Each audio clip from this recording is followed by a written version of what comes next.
नमस्कार साथियों, विधांस की कहानियाँ यूट्यूब चैनल में आपका स्वागत है।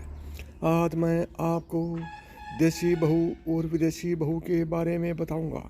सुनो देवर जी, आप तो विदेशी मेम लाकर हर जिम्मेदारी से मुक्त हो गए। माँ जी के अंतिम समय की भी मैंने ही सेवा की थी, पर अब बहू जी का हमसे न होगा।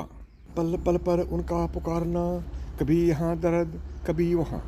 आँखों की रोशनी भी नहीं अब। आपके भैया तो सुबह निकल जाते हैं और देर शाम आते हैं। बच्चे पढ़ाई में लगे रहते हैं। मैं ऐसे अकेले कैसे संभालती हूँ सब, मुझे ही पता है। हाँ भाभी, मुझे पता है आपने सब कितने अच्छे से संभाला है। मैं बात करता हूँ आपकी देवरानी से। नहीं नहीं देवर जी, अब बात का समय नहीं है। आप जल्द से जल्द बाबूजी को अपने बंगले में ले जाइए। आप लोगों की भी कुछ जिम्मेदारी है या नहीं? अच्छा भाभी जी, आप बाबूजी का ज़रूरी सामान बांध कर तैयार रखिए। मैं घर पर सेटिंग कर कल ही ले जाऊंगा। बाबूजी, ये कहाँ ले आया मुझे बेटे? मरता मर जाऊंगा, पर याद रखना तेरी मेम से हाथ न लगवाऊंगा। आँखों से लाचार भले ही हो गया हूँ, पर मुझे अभी भी सब दिखता है। अब सब समझ जाता हूँ। अरे बहू जी, आप चिंता बिल्कुल न करें। आपकी देखभाल के लिए मैंने जो महिला रखी है, वे बोल नहीं सकती हैं, पर हर काम में दक्ष हैं। बहुत अच्छे अस्पताल में नौकरी करती थी, परंतु कुछ व्यवस्थाओं के कारण उन्होंने अपना परिवार खो दिया और आवाज़ भी अब ऐसे ही सेवा देकर अपना जीवन यापन कर रही है। आपकी छोटी बहू कुछ दिनों के लिए ऑफिस के काम से दूसरे शहर गई है। उसके वापस आने तक तो आपका आँखों का इलाज भी हो जाएगा, और अगर आप वापस भैया भाभी के पास जाना चाहोगे तो वो भी हो जाएगा। तो ठीक है, कब है मेरा ऑपरेशन? बाबूजी, कल ही डॉक्टर से बात कर आपको बताता हूँ। बाबूजी ने कहा, ठीक है बेटा। अरे बेटा तो ऑफिस के लिए चला गया, मुझे इनका नाम भी बता कर नहीं गया। कैसे पुकारूं अब इनको? बाबूजी ने कहा, सुनो बेटी। तुरंत ही एक हाथ ने उनके चरण स्पर्श किए। खुश रहो खुश रहो बेटा। ऑफिस जाने से पहले तुम्हारा नाम बताना तो भूल ही गया, और तुम बोल ना पाओगी।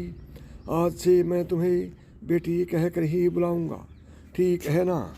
महिला ने बाबूजी के दोनों हाथ अपने सिर पर रखकर सहमति दे दी। अब तो बेटी बाबूजी का गजब ही रिश्ता बन गया।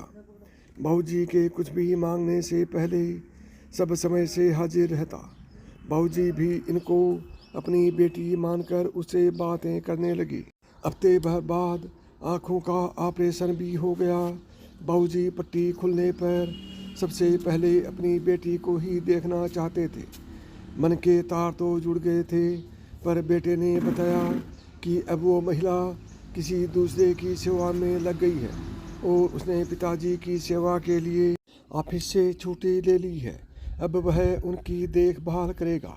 बाबूजी निराश हो गए और जिद की, भले 5 मिनट के लिए ही सही, पर मेरी बेटी को ले आओ। बेटे ने बहुत समझाया, पर वे न माने। बेटा बोला, ठीक है, लेकर आता हूँ। वह चिंतित हो चला जाता है। डॉक्टर साहब बोले, आप बाबूजी के साथ रुकिए, मैं एक राउंड लगाकर बाकी मरीजों को देखकर आता हूँ। इतने में बाबूजी पानी मांगते हैं और साथ रह गई नर्स उनको पानी का गिलास पकड़ाती है। कुछ देर बाद बेटा महिला को लेकर आता है। डॉक्टर साहब भी आ जाते हैं। पट्टी खोली जाती है। बेटा महिला को सामने करता है। बाबूजी उसका हाथ अपने हाथ में लेकर बहुत प्यार से कहते हैं कि बेटी, तुम भी बहुत प्यारी हो, पर तुम वो नहीं हो। बेटा हक्का बक्का रह जाता है। बाबूजी पास खड़ी नर्स को पास बुलाते हैं और उसके दोनों हाथ अपनी आँखों पर रखकर कहते हैं, बेटी, मेरी आँखों की रोशनी ही नहीं, मेरे नज़रिए को भी ठीक करने के लिए तुम्हारा शुक्रगुजार हूँ। सब कुछ भूल सकता हूँ, पर तेरा वो ममता भरा स्पर्श नहीं। बाबूजी ने बेटे और विदेशी बहू को गले से लगा लिया। साथियों, यदि यह कहानी आपको अच्छी लगी हो तो मिधांस की कहानियाँ यूट्यूब चैनल को सब्सक्राइब करें। नमस्कार दोस्तों, जय श्री कृष्ण।